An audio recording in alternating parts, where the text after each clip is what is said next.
Setelah wafatnya Abu Bakar, Umar bin Khattab terpilih sebagai khalifah kedua dan memimpin dengan kebijaksanaan yang luar biasa. Kepemimpinan Umar bin Khattab sebagai Khalifah Umar bin Khattab memerintah kekhalifahan Islam dari tahun 634 M hingga 644 M.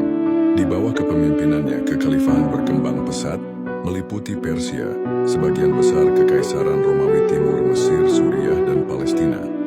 Umar tidak hanya fokus pada penaklukan, tetapi juga membangun sistem pemerintahan yang kuat dan adil. Beberapa pencapaiannya yang penting meliputi: 1. Membagi kekhalifahan menjadi provinsi Umar. Membagi kekhalifahan menjadi beberapa provinsi dan menunjuk gubernur yang cakap untuk mengelolanya.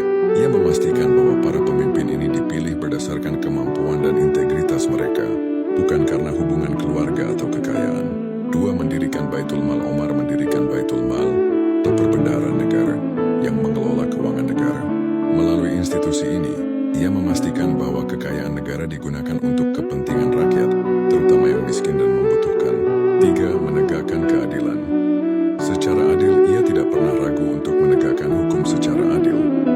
Bahkan jika keputusannya mendapat kritik, ia dengan rendah hati menerima masukan dan melakukan koreksi jika diperlukan. Kebijaksanaan Umar bin Khattab sebagai pemimpin terlihat dalam berbagai keputusan penting yang ia buat.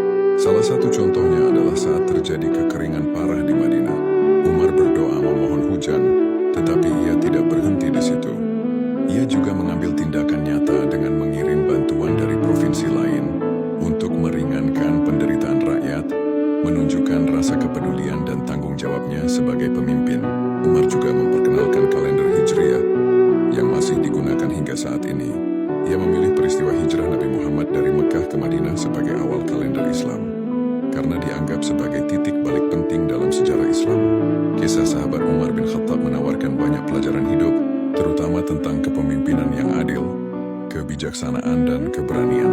Umar tidak hanya dikenal sebagai penakluk yang tangguh, tetapi juga sebagai pemimpin yang penuh kasih sayang dan peduli terhadap rakyatnya. Dia sering berpatroli di malam hari untuk melihat secara langsung kesejahteraan warganya, menunjukkan bahwa kepemimpinan sejati